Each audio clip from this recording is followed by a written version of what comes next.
Bonjour et bienvenue à cette balado-diffusion du développement professionnel continu de la Faculté de médecine de l'Université de Montréal, le Shawi PodMed. Mon nom est Amélie Jobin, je suis résidente en médecine familiale au CUMF Shawinigan. Et mon nom est Frédéric Picotte, je suis médecin enseignant au CUMF de Shawinigan. Nous avons tous les deux un intérêt pour la médecine basée sur les données probantes, ce qui nous amène à partager, de manière succincte, des articles scientifiques avec potentiel de changer la pratique.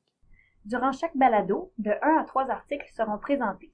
Nous voulons vous rappeler que ces capsules sont réalisées pour stimuler vos propres lectures, favoriser le jugement critique personnel, mais qu'elles ne remplacent en aucun cas les guides de pratique en vigueur ni le bon jugement du clinicien.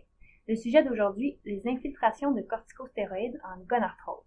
Dr Picotte, peut-on dire que c'est un problème courant dans votre pratique? Ah oui, vraiment, Amélie. Quiconque a fait un peu de suivi de patient ou d'urgence sait que la douleur chronique au genou liée à la dégénérescence est fréquente, puis c'est invalidant aussi.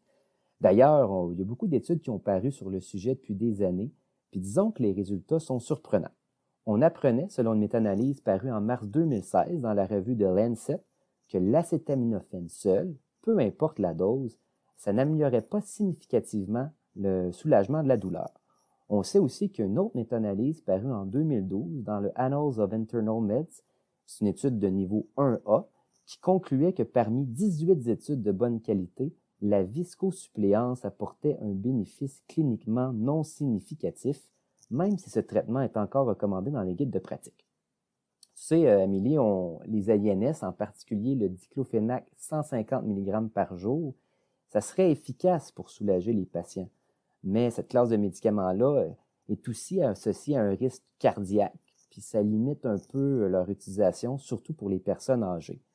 On sait que le tai chi et la physiothérapie, c'est des options, hein?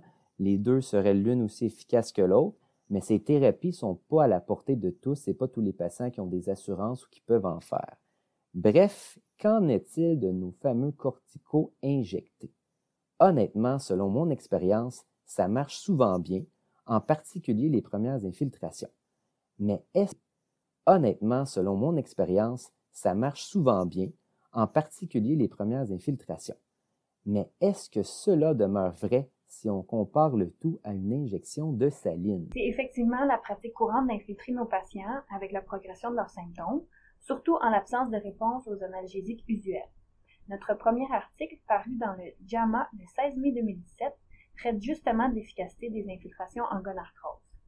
Le titre, c'est Effect of intra-articular triamcinolone versus saline on knee cartilage volume and pain in patients with knee osteoarthritis par Timothy et McAleden et al. C'est ça. Les résultats de cet article-là sont très intéressants. C'est une petite étude randomisée contrôlée, faite à double insu, au centre médical de Tufts à Boston. Il y a 140 patients qui ont été randomisés en deux groupes. Un groupe expérimental avec injection de 40 mg de kénalogue aux 3 mois, puis un groupe contrôle où ces patients-là recevaient seulement une injection de salin aux 3 mois. On suivait les patients aux 12 semaines avec des questionnaires, puis on faisait un IRM aux années. Les caractéristiques des deux groupes étaient somme toute similaires au tableau 1. Amélie, est-ce que tu penses que la population expérimentale ressemble aux patients qu'on pourrait rencontrer dans notre pratique ici au Québec? En général, oui. Les critères d'inclusion étaient bien définis. Ce sont des participants plus de 45 ans et une gonarthrose avec un diagnostic basé sur les critères du Collège américain de rhumatologie.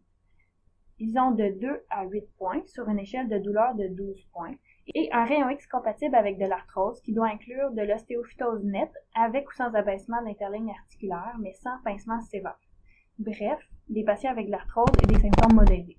À noter que l'étude n'a donc pas inclus des cas d'arthrose sévère à l'imagerie ou en intensité. Par ailleurs, pour pouvoir faire partie de l'étude, les patients devaient montrer des signes de synovite prouvés par échographie.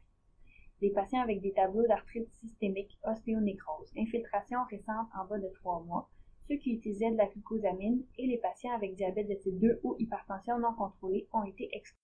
Bref, on voit tout de suite à quoi ressemble le patient moyen de l'étude. Hein? Ce n'est pas un cas de gonarthrose sévère, mais c'est un patient avec une douleur modérée puis une certaine composante inflammatoire à son examen. C'est certain que je ne demande pas d'échographie pour voir s'il y a une synovite avant d'infiltrer mes patients au bureau. Mais bon, ça prouve que les auteurs voulaient rechercher une population qui a de l'arthrose avérée et symptomatique pour vraiment vérifier l'effet anti-inflammatoire du kénalogue. Les patients ont été recrutés avec des publicités dans des cliniques médicales, mais comme c'est une étude randomisée contrôlée, je ne pense pas que cela va affecter la validité des résultats. Les patients ont donc eu une infiltration guidée par échographie dans un compartiment d'un genou aux 3 mois pendant 2 ans. Les 2 variables principales étudiées étaient la douleur et l'effet sur le cartilage à l'IRM. La douleur est évaluée aux 3 mois quand ils reçoivent leur injection, avec différentes échelles validées comme le WOMAC, une autre échelle de raideur et une échelle de fonctionnement. La deuxième variable étudiée est le volume du cartilage pour lequel les patients ont une IRM annuelle. Alors, Frédéric, qu'est-ce que ça donne comme résultat? Étonnamment, le cartilage semble se détériorer plus rapidement dans le groupe kénalogue, donc le groupe de cortisone, que dans le groupe salin.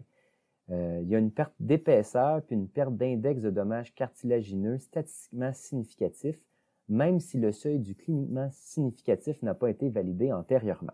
On parle ici de petits chiffres, là, avec une diminution de moins 0,21 mm dans le groupe kénalogue versus moins 0,1 mm dans le groupe salin sur 2 ans. C'est intéressant parce qu'on aurait intuitivement l'impression que d'injecter un anti-inflammatoire réduirait la progression de la perte de cartilage chez les patients avec synovite, mais les résultats semblent démontrer le contraire. Et la douleur, Amélie, c'est vraiment notre marqueur important ici pour nos patients. Est-ce que l'injection de cortisone la diminue? Non, c'est décourageant. Il n'y a aucune différence statistiquement significative entre les 2 groupes sur l'échelle de douleur WOMAC. Aucune différence non plus dans les tests de fonctionnement comme la marche sur 20 mètres.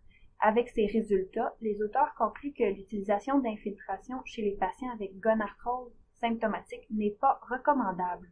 Voyez-vous des failles dans cet article?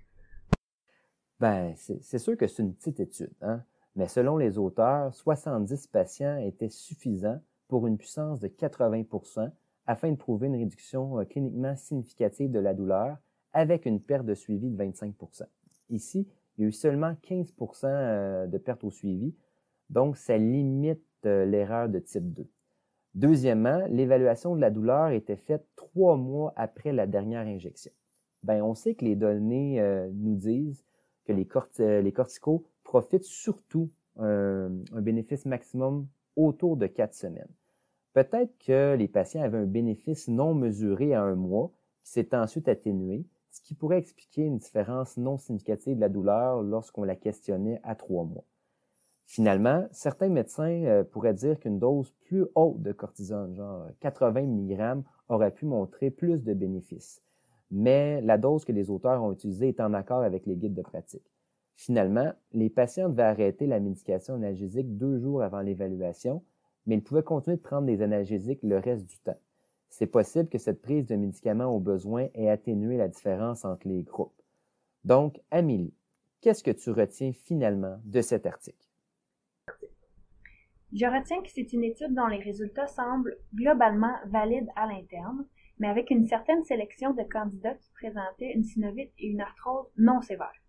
À moyen terme, les corticos intra-articulaires semblent peu efficaces, même si on ne peut exclure un bénéfice de courte durée avec cette étude. On sait déjà que l'effet placebo est véritable et que le soulagement est meilleur lorsque la pilule est plus grosse, plus colorée et qu'une injection améliore encore un peu plus le bénéfice perçu selon les données. Bref, je ne pense pas que je vais arrêter d'infiltrer mes patients à partir de maintenant. Je vais plutôt m'assurer d'avoir tenté les autres traitements, la physio, le tai chi, les anti-inflammatoires non stéroïdiens s'il n'y a pas de contre-indication, voire les anti-inflammatoires topiques qui semblent aussi efficaces selon plusieurs données, mais avec un profil moindre d'effets indésirables. Si je décide d'infiltrer, je vais garder en tête la possibilité que je pourrais accentuer la perte cartilagineuse reliée à l'arthrose, même si l'impact fonctionnel de ceci n'est pas clair. Je suis tout à fait d'accord avec toi, Amélie. Et j'ajouterais que si j'infiltre un patient et que le résultat est mitigé, je ne vais pas insister pour en tenter une 3e puis une 4e. D'ailleurs, le groupe Cochrane publiait en 2015 une recommandation sur les corticos 1A et la gonarthrose. Leur conclusion était, et je cite, « Whether there are clinically important benefits of intra-articular corticosteroids after 1 to 6 weeks remains unclear in view of the overall quality of the evidence. Donc, ça, c'est la revue Cochrane, mais ça va un petit peu avec la conclusion de notre auteur. On n'a pas de bonnes données pour dire que les corticostéroïdes intra-articulaires ont vraiment un effet, dans le fond, pour la gonarthrose. Avec ces informations, c'est à vous de voir ce que vous en tirez comme conclusion et comment cela va moduler votre pratique. En espérant que vous ayez apprécié, les références de cette balado-diffusion seront disponibles sur le site internet docdurgence.com. À bientôt pour une prochaine balado-diffusion. Cette entrevue n'est pas un cours et l'Université de Montréal n'est pas responsable des informations qu'elle contient ni de l'utilisation qui en est faite. De plus, en aucun cas, ces informations ne peuvent servir à poser un diagnostic sur l'état de santé d'une personne. Pour plus de renseignements, consultez votre médecin.